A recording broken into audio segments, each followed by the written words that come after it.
Hello everyone, कैसे हैं आप सब। Welcome again on your YouTube channel exam hut and here again I feel proud to introduce myself in front of you and I feel happy that here you can see the topic name is conditional sentence। और ये जो conditional sentence है बेटा generally हमारे हर competitive field में आप देख सकते हैं। हर competitive field मीन टू से जो भी आप competition field की तैयारी कर रहे हैं वहां पर इससे रिलेटेड आपको क्वेश्चन श्योर हम कह सकते हैं देखने को मिलेगा। अभी अगर मैं एग्जाम्स के नाम लूं, आप कोई भी टीचिंग का एग्जाम दे रहे हैं वहां पर आपको एक क्वेश्चन देखने को मिल सकता है। अगर आप दे रहे हैं यहाँ पर डिफेंस के कोई भी एग्जाम तो वहां पर आप इस क्वेश्चन को देख सकते हैं। अगर आप दे रहे हैं बैंकिंग से रिलेटेड कोई एग्जाम तो वहां पर इससे रिलेटेड इस क्वेश्चन देख सकते हैं। और अगर आप दे रहे हैं एसएससी से रिलेटेड कोई एग्जाम तो वहां पर आप तो ऑलमोस्ट फील्ड जो है हमारे यहाँ पर कवर हो गए हैं इस टॉपिक से रिलेटेड। तो हम कहें कि ऐसा क्या है इस टॉपिक में। इवन मैं अगर ये कहूं कि अगर आप स्कूल गोइंग स्टूडेंट हैं और आप स्कूल गोइंग स्टूडेंट जो आपका सिलेबस है एनसीईआरटी का उसमें भी आप इस टॉपिक को देखते हैं एज अ सेंटेंस टेंसेस में आप जो है इसे पढ़ते हैं।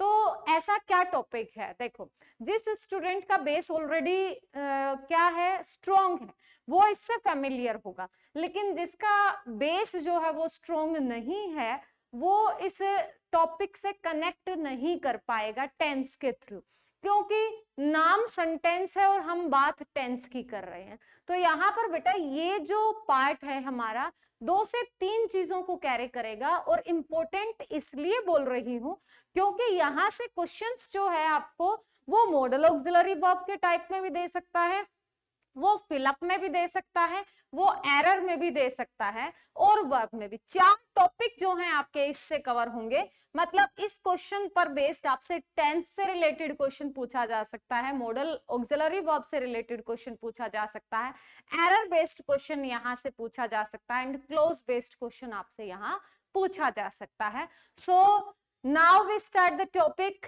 And let's join the class quickly. Yes, the topic name is again we say that conditional sentence and how can you describe it in conditional sentence। condition जैसा कि शर्त है, नाम से ही पता चल रहा है। देखो the sentence shows some compulsory or circumstantial obligation for any particular task to be accomplished properly। आप किसी चीज पर जो है वो क्या लगा देते हैं, ये सिर्फ डेफिनेशन कंडीशन की बेटा कि आप जो है किसी सेंटेंस पर कंपलसरी या सर्कमस्टेंशियल ऑब्लिगेशन आ गए हैं कि उसे अगर प्रॉपरली काम करना है तो उसे ये कंपलसरी है उसके लिए करना। लाइक हमें जो है रेड लाइट पर रुकना होगा, हमें अगर किसी नॉर्म्स को फॉलो करना है तो हमें इंस्ट्रक्शंस को फॉलो करना होगा, like that. Such type of sentences included 2 clauses. यहाँ पर हमारे पास अभी कहा ना आपको कि ये आपका क्या कंप्लीट करेगा बेटा, क्लोज को, टेंस को, मॉडल ऑक्सिलरी एंड एरर, जो भी बताया देखना चारों मिलेंगे आपको बेटा। 2 clauses show 2 different action in which the accomplishment of one action depend on the condition of the following of the other action। Here we can say we have the 2 clauses. First one is independent and second one is the dependent। First one is independent and show different action. Both are the first one is the independent and second one is the dependent. So we can say both shows the different action and one action depend on the condition of the following other, and those who which are independent that shows the condition।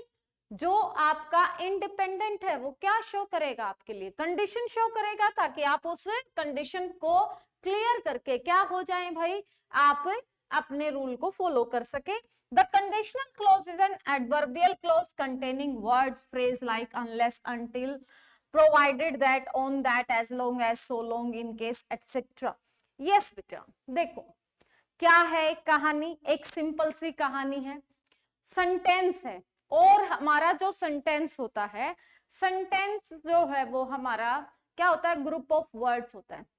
Group of word में अगर आपका topic अच्छा है, बहुत ही interesting topic है बेटा, और अगर मैं इसको डीपली करवाने लगूं ना इतना मजेदार टॉपिक है, लेकिन पहले मैं इसका बेसिक करवाऊंगी। यहाँ पर बेटा क्या होता है, देखो मैंने यहाँ कुछ वर्ड्स लिखे हैं और इन वर्ड्स के थ्रू हम इनको समझेंगे कि हमारा जो टॉपिक का नाम है ना, वो टॉपिक का नाम क्या है, सेंटेंस। ठीक है, और सेंटेंस भी क्या बेटा, हमारे पास कंडीशनल सेंटेंस है। ठीक है, तो जो हमारा सेंटेंस होता है ना, वो क्या है बेटा, ग्रुप ऑफ वर्ड्स होता है। क्या होता है, ग्रुप ऑफ वर्ड्स होता है जो क्या कैरी करता है बेटा, एक सब्जेक्ट कैरी करता है, एक वर्ब कैरी करता है और हमें क्या देता है, कंप्लीट सेंस देता है। उसे हम क्या कह देते हैं बेटा, उसे हम कह देते हैं सेंटेंस। यही सेंटेंस की डेफिनेशन हम स्कूल्स में पढ़कर आए हैं और यही अब हमें पता है। ठीक है, अब बेटा एक सेंटेंस में क्या होता है, अगर एक से ज्यादा सब्जेक्ट हो, अब जिस तरह हमने लिखा राम एंड श्याम, ठीक है बेटा, तो हमारे पास यहाँ पर क्या हो गए, यहाँ पर आपके पास मोर देन वन सब्जेक्ट हो गए। ठीक है, तो इसी तरह से हमारे पास, तो यहाँ पर अगर इस सेंटेंस को मैं लिख दूं, Ram and sentence are Ram and Shyam are playing. ठीक है, राम और श्याम खेल रहे हैं, और आपको अगर ये कह दिया जाए कि इस सेंटेंस को क्या करो, ट्रांसफॉर्म करो। ठीक है, मतलब इसको अलग अलग कर दो, तो आप क्या कहेंगे, Ram is playing, Shyam is playing. अलग अलग दो पार्ट हो गए ना, दो करेक्टर, राम खेल रहा है, श्याम खेल रहा है, दोनों आपको कहा जाए सब्जेक्ट को अलग अलग कर दो और फिर सेंटेंस बनाओ, तो हमने कर दिया। तो लेकिन हमने क्या देखा, Ram is playing, Shyam is playing, दोनों इंडिपेंडेंट हैं, दोनों साथ खेल रहे हैं, तो दोनों इंडिपेंडेंट है, कोई किसी के ऊपर डिपेंड नहीं है। ठीक है, तो बेटा अगर मैं इसको लिख दूं राम इज प्लेइंग, जिसमें मेरे पास जो है कोई कंजक्शन नहीं है और सिर्फ क्या है बेटा, सिर्फ एक ही सब्जेक्ट होता है, जिसमें एक ही सब्जेक्ट है, कोई कंजक्शन नहीं है, कोई दूसरा सब्जेक्ट नहीं है, एक ही सब्जेक्ट है, और वो अपने आप में मुझे क्या दे रहा है, complete sense, like sentence definition. तो बेटा मैं उसको नाम दे देती हूँ किसका भाई, प्रिंसिपल क्लोज का, जिसमें आपके पास क्या होगा, एक ही सब्जेक्ट होगा और एक ही वर्ब होगी और जो हमें कंप्लीट सेंस देगा, is known as principal clause. Clear. फिर आता बेटा हमारे पास कोऑर्डिनेट। कोऑर्डिनेट देखो, हमें कहते हैं कोऑपरेशन, कोऑपरेशन करो, कोऑपरेशन का मतलब सहयोग करो, तो यहां पर क्या हुआ, कोऑर्डिनेट। हम स्कूल्स में देखते हैं ना, ऑर्डिनेट, कोऑर्डिनेट डिपार्टमेंट है, मतलब स्कूल के मैनेजमेंट जो है वो स्कूल के प्रिंसिपल का और टीचर्स को और स्कूल को ऑर्गेनाइज करने में हेल्प कर रही है। तो इसी तरह से बेटा क्या है, जब आपके दो सब्जेक्ट हो जाए और क्या करेंगे, देखो अगर हम कोऑर्डिनेट कर रहे हैं बेटा, तो कोऑर्डिनेट कर रहे हैं या कोऑपरेट कर रहे हैं किसी को, तो हम उसको अपने ऊपर डिपेंड थोड़ी ना बना रहे हैं, वो हमसे नहीं मांग, हम अपने आप उसको क्या कर रहे हैं, कोऑपरेट कर रहे हैं। भाई वो उसके साथ, उसके पास जो ना एक बहुत भारी सा बैग था, उससे कैरी नहीं हो रहा था, तो हमने उसको कोऑपरेट किया और उसने जो है उस बैग को उठा लिया। ठीक है, तो हमने क्या, उसने भी बैग को उठा रखा था और हमने भी बैग को उठाया, तो दोनों तरफ से इक्वल फोर्स लगी तो बैग ऊपर चला गया। तो मतलब दो काम या दो पर्सन या दो सब्जेक्ट दोनों इक्वली काम कर रहे हैं, कोई किसी के ऊपर डिपेंड नहीं है। ठीक है, तो वहां पर उस पार्ट को हम क्या कह रहे हैं, कोऑपरेटिव कह रहे हैं। ठीक है बेटा, या कोऑर्डिनेट कह रहे हैं, मतलब Ram and Shyam are playing लिखा है हमने यहाँ पर, तो क्या कह रहे हैं बेटा, Ram is playing, Shyam is playing, तो दोनों जो हैं अपना अपना दोनों मिलकर खेलने लगे, पहले अलग अलग खेल रहे थे, ठीक है, और अभी दोनों ने मिलकर खेलना शुरू कर दिया, तो कोई किसी के ऊपर डिपेंड नहीं है, दोनों इंडिपेंडेंट हैं, तो उसको हमने क्या नाम दे दिया बेटा, कोऑर्डिनेट।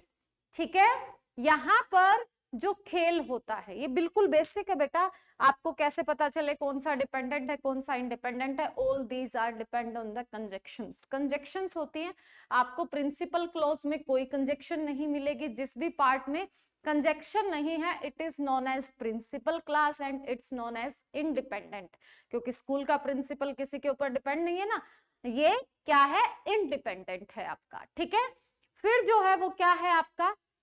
कोऑर्डिनेट। प्रिंसिपल और जो मैनेजमेंट है वो दोनों मिलकर काम कर रहे हैं। तो प्रिंसिपल अपना काम कर रहा है और मैनेजमेंट अपना काम कर रही है, और दोनों मिलकर इक्वली स्कूल की क्या कर रहे हैं? ग्रोथ में हेल्प कर रहे हैं। तो वो क्या हो गया? कोऑर्डिनेट। मतलब दोनों ही इंडिपेंडेंट है, कोई किसी के ऊपर डिपेंड नहीं है, ठीक है। तो यहाँ पर अपने पास कुछ कंजक्शन होती है जिससे हमें पता चलता है कि ये कोऑर्डिनेट क्लोज है हमारा। फिर आता बेटा हमारे पास सबऑर्डिनेट। सबऑर्डिनेट में क्या पढ़ते हैं बेटा हम? कि यहाँ पर एक तो आपके पास क्या होता है? प्रिंसिपल क्लोज होता है, ठीक है। और एक जो है वो क्या होता है बेटा अपने पास? सब ऑर्डिनेट क्लोज होता है, ठीक है। कैसे? देखो एक एग्जांपल के थ्रू पढ़ते हैं हम इसको। जैसे अगर मैं यहां लिख दूं, अगर मैं यहां लिख दूं आपके लिए, जस्ट वेट, मैं लिखूं यहां पर, if you give me your ball, you will play with us। अब पहले तो राम और श्याम जो है वो मिलके खेल रहे थे, लेकिन अभी क्या हुआ?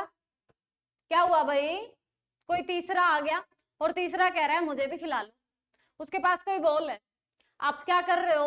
आप कंडीशन लगा रहे हो, ठीक है। क्या कंडीशन लगा रहे हो? कि अगर तूने हमें बॉल दी तभी तू हमारे साथ खेल पाएगा। तो यहाँ पर जो है वो क्या होगा? अगर वो कंडीशन को फुलफिल करेगा तभी जो है वो उस खेल का हिस्सा बन सकता है। मतलब देखो हमने क्या कहा? एक प्रिंसिपल क्लास होगा और एक सबऑर्डिनेट क्लास होगा। और अभी हमने 2 मिनट पहले ये कहा कि भाई प्रिंसिपल क्लास में कोई कंजक्शन नहीं होती। तो कौन से पार्ट में यहाँ कंजक्शन है? एक कॉमा से पहले का, एक कॉमा से बाद का है। तो यू विल प्ले विद अस, तुम हमारे साथ खेल सकोगे। सब्जेक्ट है, वर्ब है, और हमें कंप्लीट सेंस दे रहा है कि कोई पर्सन है जिसको कहा जा रहा है कि तुम हमारे साथ खेल सकते हो। You will play with us, ठीक है। लेकिन अगर यहां पर इसको छोड़ दे, if you give me your ball, अगर तुम मुझे बॉल देते हो और आगे वो ना बोले तो क्या होगा? इनकम्प्लीट सेंस है ना, डिपेंडेंट है वो, अपने मीनिंग के लिए इसके ऊपर डिपेंड हो गया। एंड इफ क्या हो गई बेटा? कंजक्शन भी हो गई। तो जो डिपेंडेंट पार्ट है उसे हम क्या कहते हैं? सब ऑर्डिनेट पार्ट कहते हैं। डिपेंडेंट पार्ट क्या हो गया आपका? सब ऑर्डिनेट पार्ट हो गया। तो ये पार्ट जो हुआ बेटा, ये पार्ट हमारा क्या कहलाया? ये तो आपका बन गया सब ऑर्डिनेट, और जिसमें कोई कंजक्शन नहीं है ये क्या कहलाया आपका? Principal clause. आगे बात समझ में कि जो आपके कंडीशनल सेंटेंस होते हैं उसमें क्या होता है? एक प्रिंसिपल क्लोज और दूसरा सबऑर्डिनेट क्लोज। सबऑर्डिनेट क्लोज में हमेशा कंजक्शन मिलेगी आपको। कौन सी कंजक्शन मिलेगी? देखो इन्होंने अभी बताया है आपको, like this, like unless, even if, provided that, on condition that, as long as, so long as, in case, इस तरह की कंडीशंस, बिकॉज ये कुछ कंजक्शंस जो है, सॉरी बेटा, इस तरह की कंजक्शंस आपको मिलेंगी। फिर बेटा क्लोज जो है, आपने फ्रेजेस अगर क्लोज अगर पढ़े है ना, सबऑर्डिनेट क्लोज, सबऑर्डिनेट क्लोज को है ना 3 टाइप में डिवाइड कर दिया जाता बेटा, नाउन, एडजेक्टिव और एडवर्ब में, ठीक है। मतलब कोई सबऑर्डिनेट क्लोज जो है नाउन की तरह एक्टिविटी करता है, कोई एडजेक्टिव की तरह एक्टिविटी करता है, तो कोई एडवर्ब की तरह एक्टिविटी करता है। तो ये जो है, ये जो कंडीशनल सेंटेंस है यही बता रहे, देखो ये क्या है बेटा, ये क्या काम करते हैं? एडवर्बियल क्लोज की तरह काम करते हैं। नाउन की तरह करेंगे तो बेटा वो सब्जेक्ट को रिप्रेजेंट करेंगे, अगर एडजेक्टिव की तरह काम करेंगे तो वो क्या क्वालिटी बताएंगे किसकी, जो प्रिंसिपल क्लास है उसकी। एंड एडवर्ब क्या बताती है बेटा, adverb of time, adverb of purpose, place, तो एक्शन, ये सारी चीजें जो है हमारी एडवर्ब में बताई जाती है। क्लियर हुआ भाई यहां तक? कोई समस्या? कोई समस्या नहीं है, चलिए वेरी गुड। अभी हम क्या करेंगे बेटा, देखो अभी हमने एक ही चीज सीखी कि कंडीशनल सेंटेंस है क्या। कंडीशनल सेंटेंस, सेंटेंस के दो पार्ट हैं, बेसिक लैंग्वेज में समझा रही हूं अभी। दो पार्ट हैं, दो पार्ट में एक पार्ट इंडिपेंडेंट है, दूसरा डिपेंडेंट है। जो डिपेंडेंट है उसको शर्त पूरी करनी होगी, कुछ कंडीशन लगानी होगी, तभी वो इंडिपेंडेंट बन पाएगा, एंड उसे हम कहते हैं subordinate clause, and all these subordinate clause always carry some conjunctions like unless, even if, provided that, on condition that, as long as, so long as, and in case that. Clear? Very good. देखिए, now we start the topic. Here you can see some rules. First one is, if the conditional clause is present tense, main clause informed in future tense. ये देखो, सबसे पहले तो आप इनको तो दिमाग में इस तरह रख लो जैसे कि आप अपने फोन का पासवर्ड रखते हो, बिल्कुल इस तरह से दिमाग में रखना, दिमाग से निकालना ही नहीं है किसी भी तरीके से। देखो आजकल के लिए फोन का पासवर्ड क्यों बोला है, खाना भूल जाती है आजकल की जनरेशन, फोन का पासवर्ड नहीं भूलती, फोन कहाँ रखा है वो जरूरी है, ठीक है। तो इसलिए बिल्कुल इस तरह से रखना है, ये जो रूल बता रही हूं, और इन रूल्स पर अगर आप चले ना, सिर्फ 3 रूल है बेटा, बाकी डिटेल में हम करेंगे। देखो ये वाले, if plus V1, if plus V2 and if plus had plus V3, ठीक है भाई, ये 3 रूल है आपके। मतलब इफ से सेंटेंस, इफ या फिर एज इफ, एज दो, कुछ भी हो, इनसे सेंटेंस स्टार्ट हो और साथ में आपको ये मिले, ठीक है। तो आगे वाले पार्ट में क्या होना चाहिए, इधर होना चाहिए आपके पास will, shall, can, may plus V1, ठीक है। इधर क्या होना चाहिए, विल का कर दो भाई वुड, शैल का क्या कर दो शुड, कैन का क्या कर दो कुड, एंड मे का कर दो माइट, और कन्वर्ट कर दो भाई, मॉडल ऑक्सिलरी के बाद हमेशा फर्स्ट फॉर्म आती है, and had plus third form हो तो बेटा would have plus V3, and इसी तरह से बेटा आप कर देंगे, कोई भी आ जाओ, should have plus V3, could have plus V3, मतलब सेंटेंस के सबऑर्डिनेट पार्ट में ये वर्ब मिलेंगे, और आपको प्रिंसिपल क्लोज में ये ढूंढना है, अगर ये नहीं है तो एरर है। अब देखो मैंने कहा था 4 चीजों में आपको ये टॉपिक जो है वो 4 चीजों में, देखो बेटा पहला टॉपिक करवाया आपको, क्या करवाया है जल्दी से बताओ, जिसने भी वीडियोस देखी हैं जल्दी से बताओ क्या करवाया, सब्जेक्ट वर्ब एग्रीमेंट को करवाया है। मैंने कहा है कि वहां से हर एग्जाम में क्वेश्चन मिलेगा, वही टॉपिक पहले ले रही हूं मैं, जो आपके क्या आने वाले हैं एग्जाम में, श्योर एंड सर्टेन आने वाले। देखो क्या है, आपको इधर टेंस में फिल दे सकता है वो, मतलब विल शैल कैन में देखकर आप इधर V1 भर दे, आपको V2 देखकर मॉडल ऑक्सिलरी वर्ब का फिलअप दे सकता है वो, ठीक है। थर्ड क्या आ गया बेटा, वो एरर में दे दिया आपको, एंड इसी को फिलअप में दे सकता है। तो 4 पार्ट जो है वो इसके, tenses, models, error and fill up. तो इन रूल्स को तो बिल्कुल भी भूलना नहीं है, ठीक है। अभी देखो फर्स्ट रूल क्या कह रहा है ये हमारा, ये फर्स्ट रूल बेटा हमारा कहता है, देखो if the conditional sentence is in present tense, देखो अभी बताया प्रेजेंट टेंस का मतलब क्या है, आपके पास क्या हो V1, main close, main close का मतलब क्या हो गया बेटा प्रिंसिपल क्लोज, प्रिंसिपल मेन ही होता है ना, is formed in future tense, अभी बताया हमने, वो किस में मिलेगा आपको, विल, शैल, कैन में मिलेगा, ठीक है भाई। देखो if he runs fast, V1 है बेटा, तो इधर हमने क्या लगा दिया, इधर हमने विल के साथ वर्ब की फर्स्ट फॉर्म लगा दी। इस तरह से मिलेंगे आपको। फिर क्या आता है बेटा, if the conditional clause is in present tense and the main clause gives the sense of a work happening automatically। अब ये जो रूल है बेटा, ये आपका क्या आ गया, एक्सेप्शन। क्योंकि अगर हम यूपीएससी की तैयारी कर रहे हैं, हम एसएससी की तैयारी कर रहे हैं, हम एनडीए देने वाले हैं, हम सीजीएल देने वाले हैं, हम कोई अच्छे लेवल का एग्जाम देने वाले हैं, तो बेटा हमें बेसिक वो मे भी ना पूछे, हमसे हाई लेवल पूछ सकता है। वैसे अब की बार सितंबर 2023 के पेपर में भी आप यहाँ से क्वेश्चन देख सकते हैं। इफ प्लस V2 वाला जो क्वेश्चन था, जो मैंने बताया, वहां से क्वेश्चन था पिछली बार के भी। एनडीए के किसी में भी किसी भी ईयर का पेपर उठा लेना, यहाँ से आपको मिलेगा। और मैंने सब्जेक्ट वर्ब एग्रीमेंट करवाया, तब भी एनडीए के PYQs करवाए थे कि हर साल यहाँ से क्वेश्चन जो है आपको देखने को मिलता है। देखो ये कह रहा है कि हमारा रूल तो ये हो गया, लेकिन ये रूल ब्रेक हो जाता है। कब ब्रेक हो जाता है ये रूल आपका, जब आप क्या करते हैं बेटा, जब आपके पास क्या होता है कि V1 तो लगा दिया आपने इफ के साथ, मतलब इफ प्लस V1 तो आपने लगा दिया, लेकिन जो सेकंड एक्शन है ना, ये आपका क्या होता है, ऑटोमेटिकली जो है, क्या है, ऑटोमेटिकली कवर हो रहा है, मतलब डिपेंडेंट नहीं है। ठीक है, ये अगर होगा तो दूसरा एक्शन अपने आप हो जाएगा। ठीक है, जैसे इफ यू हीट आइस, अगर तुम आइस को गर्म करोगे तो बताने की जरूरत नहीं हमें कि क्या होगा। ठीक है, इट टर्न्स इनटू वाटर।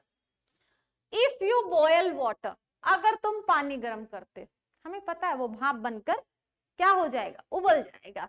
ठीक है, तो यहाँ पर जो है ये क्या होगा बेटा, नेचुरल होगा। और कोई भी एक्शन अगर नेचुरल होता है तो उसे हम कभी फ्यूचर टेंस में नहीं रखते, उसे हम किस में रखते हैं, सिंपल प्रेजेंट टेंस में रखते हैं। तो ये क्या रहेगा आपका, सिंपल प्रेजेंट टेंस में ही रहेगा।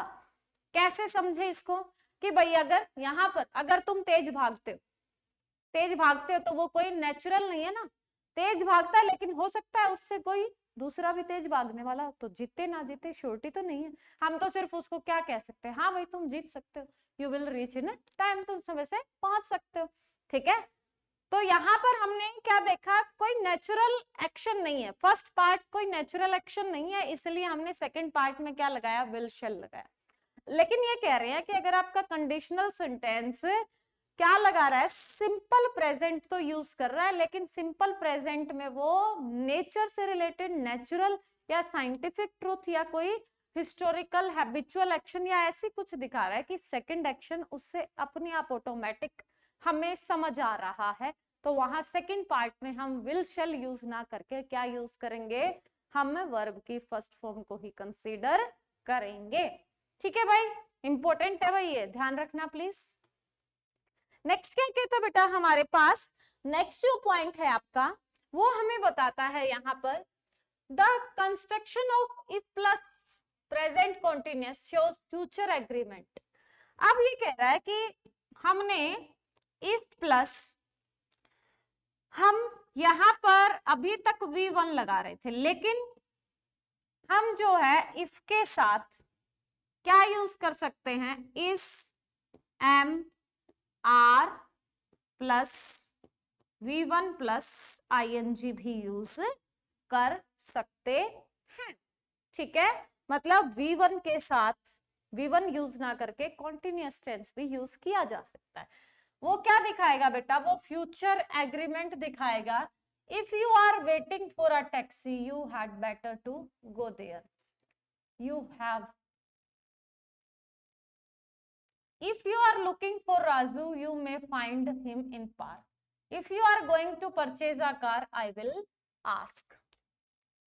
अब ये क्या कह रहा है, देखो हमने फर्स्ट टेंस में जो है वो क्या कर दिया, हमने फर्स्ट टेंस में प्रेजेंट कॉन्टिन्यूअस लगा दिया, इफ प्लस क्या लगा दिया, is am are plus ING। ये कह रहा है क्यों लगाएं हम, भाई हमने सिंपल प्रेजेंट तो समझ लिया, दोनों तरफ कब आएगा, जब आप क्या कर रहे हो, जब आप क्या कर रहे हो, दोनों तरफ कोई नेचुरल एक्शन को रिप्रेजेंट कर रहे हो, मतलब फर्स्ट एक्शन देखते ही हमें जो है वो सेकंड एक्शन अपने आप समझ आ जाए, डिपेंडेंसी ना हो।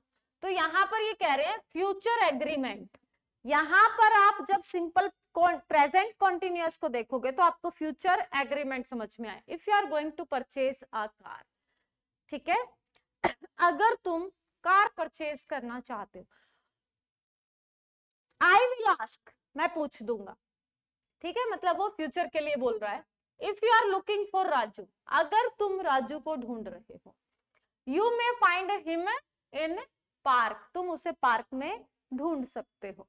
तो मतलब वो क्या बता रहा है, अगर तुम ऐसा करने वाले हो या अगर तुम ऐसा कर रहे हो, वहां पर तो क्या है बेटा, देखो इस पॉइंट में और इस पॉइंट में कंफ्यूजन होने की जरूरत नहीं। ये कह रहे अगर बारिश होती है, ठीक है, अगर होती है तो ऐसा हो जाएगा, लेकिन ये पॉइंट क्या है, अगर तुम ढूंढ रहे हो, ठीक है, उसको है कि मतलब वो आप इधर उधर घूम रहे हो और उसको पता है कि मतलब आप जो है उसकी हेल्प कर रहे हो कि फ्यूचर में ऐसा आपको ये पर्सन वहां मिल जाएगा। तो उस पॉइंट पर हम क्या यूज करते बेटा, उसमें हम यूज करते प्रेजेंट कॉन्टिन्यूअस को, मतलब if you are searching for someone he will find you in there, वहां पर जो है मिल जाएगा वो आपको। तो सेम वो फ्यूचर के लिए बता रहा है कि अगर तुम उसको ढूंढ रहे हो तो ऐसा हो जाएगा। इसको कैसे समझो बेटा, ये टेंस के साथ भी कनेक्ट हो जाएगा आपका कि प्रेजेंट कॉन्टिन्यूअस को हम रिप्लेस कर सकते हैं प्रेजेंट इनडेफिनिट के, फ्यूचर इनडेफिनिट के साथ, लेकिन इन टर्म्स एंड कंडीशन में। अगर अभी मैंने एक्सप्लेन कर दिया तो वो आपका क्या हो जाएगा, थोड़ा सा कंफ्यूजिंग हो जाएगा, और इसको हम एक्सेप्शन में भी लिख सकते हैं बेटा, ठीक है, क्योंकि इसका एक रूल एक्स्ट्रा और आएगा आगे जिससे आपको ये क्लियर हो जाएगा। फिर बेटा if conditional clauses in past would is used in the main clause, generally हम वुड यूज करते हैं। देखो हैव की सेकंड फॉर्म आगे बेटा हैड, ठीक है, आई वुड लैंड, वुड के साथ फर्स्ट फॉर्म, अगर मेरे पास अम्ब्रेला होता तो मैं तुम्हें दे देता भाई। If he tried to threaten I would inform the police, अगर मुझे उसने धमकाने की कोशिश की तो मैं पुलिस को बता दूंगा, ठीक है। तो इस तरह से बेटा हमारे पास कुछ रूल होंगे। This one is the last one for today. If conditional clause in the past tense and the main clause is also in the past tense, then it shows the action mentioned in the main clause automatically take place. Again, जैसा हमारे पास था if plus v1 था, तो हमारे पास इधर क्या आया, again if plus v1 आया, किस एक्शन को शो कर रहा था वो, ऑटोमेटिक एक्शन को, ठीक है, ऑटोमेटिक एक्शन को रिप्रेजेंट कर रहा था। किस ऑटोमेटिक एक्शन को बेटा, कि इफ यू हीट आइस, तो हमें आगे समझने की अगर तुम हाइट को हीट करते हो आइस को तो वो क्या होगी, वाटर में कन्वर्ट हो जाएगी। वहां पर जो है अगर आप नेक्स्ट पॉइंट नहीं भी बोलते तो वो अंडरस्टूड होता है। सेम अगर आप इफ प्लस v2 यूज कर रहे हो और वहां पर भी v2 में कोई ऐसा एक्शन है जहां पर आप इस एक्शन को पढ़ते ही सेकंड वन को ऑटोमेटिकली अंडरस्टूड कर जाओगे, तो वहां पर दोनों तरफ सेम जो है आपका टेंस यूज होगा। लाइक इफ, ये लास्ट वाला सबसे अच्छा है, if there was a scarcity of milk its prices went up, अगर दूध की कमी हो जाती तो उसके प्राइस बढ़ जाते। किसी भी चीज के क्या होगा बेटा, कमी हो जाएगी तो कीमत बढ़ जाएगी। तो नेचुरली जो है वो अपने आप हमें पता है कि ये एक्शन जो है वो पूरी तरह से जो है ऑटोमेटिकली समझ आ रहा है, डिपेंडेंसी कम है इसमें। शी इंटरप्टेड, अगर वो दखल अंदाजी करेगा तो वो गुस्सा हो जाए। If anyone abused me he became angry, अगर कोई तुम्हें गाली देगा तो तुम्हें क्या आएगा, गुस्सा आएगा, ठीक है। बट इस एक्शन से हम ज्यादा अच्छे से समझ पाएंगे। If there was a scarcity of milk, अगर किसी चीज की कमी हो गई तो कीमतें बढ़ जाएंगी। तो यही चीज ये कह रहे हैं बेटा कि अगर shows the main clause automatically take place if the condition mentioned in the condition clause is fulfilled, ठीक है। ये कह रहे हैं मेन क्लोज जो है ना वो ऑटोमेटिकली टेक प्लेस ले लेगा अगर जो कंडीशनल क्लोज है उसने अपने मीनिंग को कंप्लीट कर दिया तो, क्योंकि अगर किसी चीज की कमी हो जाती है तो आगे जो है हमें क्या होगा बेटा, जिस तरह हमने कहा if you give your ball to me, हमने फर्स्ट सेंटेंस, अगर तुम हमें अपनी बॉल देते हो तो क्या आगे हमें नहीं पता था कि हम तुम्हारे पैसे लौटा देंगे या हम तुम्हें अपनी टीम में रख लेंगे या क्या क्या बोलेगा, वो हमें नहीं पता। लेकिन यहाँ पर हम कि अगर किसी चीज की कमी हो गई तो क्या हो जाएगा, उसकी कीमतें बढ़ जाएंगी। कहने का मतलब क्या बेटा, जब ऑटोमेटिक कोई एक्शन होगा तो दोनों तरफ सेम फॉर्म रहेगी। वहां पर आप present tense and past tense को रख सकते हैं। एंड प्रेजेंट टेंस में क्या रहेगा बेटा, वो हम रखेंगे प्रेजेंट टेंस में जिस तरह आप साइंटिफिक ट्रूथ वगैरह और हैबिचुअल एक्शन वगैरह को रखते हैं तो वो सिंपल प्रेजेंट में रहेंगे।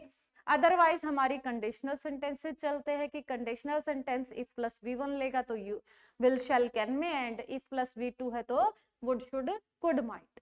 तो कल जो है इसके कुछ आगे एक्सेप्शन केस करेंगे। देखो हम करेंगे पास्ट टेंस को, और ये बहुत ही अच्छा रहने वाला बेटा हमारे पास। और इसके बाद जो है मैं आपको करवाने वाली हूँ इसी के कुछ मोस्ट इंपोर्टेंट पॉइंट्स, जहां से मतलब if plus V1 V2 head plus V3 आप सबने पढ़ा है, and maybe exception cases भी आपने पढ़े हो, but here we have little bit more. यहाँ पर हमारे पास बहुत कुछ होने वाला है, क्योंकि इन लेक्चर्स के बाद मैं कुछ वो एक्सेप्शन केसेस लेकर आऊंगी only for the NDA CDS and the CGL students. वो थोड़े से हाई लेवल के होंगे, UPSC स्टूडेंट्स के लिए होंगे, एंड वो तभी पॉसिबल है जब आप इस सीरीज को देखेंगे, इसके साथ कनेक्ट होंगे। तो जल्दी से keep watching and stay connecting, and आप अपने जो है वैल्यूएबल कमेंट जो है वो हमें जरूर दीजिएगा, ताकि हम जस्टिफाई कर पाए कि हमारा जो कंटेंट है वो आपके लिए यूजफुल है या नहीं है। एंड लाइक एंड शेयर करना मत भूलना, क्योंकि अगर आप सब्सक्राइब करेंगे तो आपको अपकमिंग नोटिफिकेशन मिलता रहेगा। डिस्क्रिप्शन लिस्ट में प्रीवियस लेक्चर के लिंक है, आप वहां से अपलोड कर सकते हैं, एंड PDF भी आपको प्रोवाइड हो जाएगी। Thanks a lot dear student, thanks for cooperating.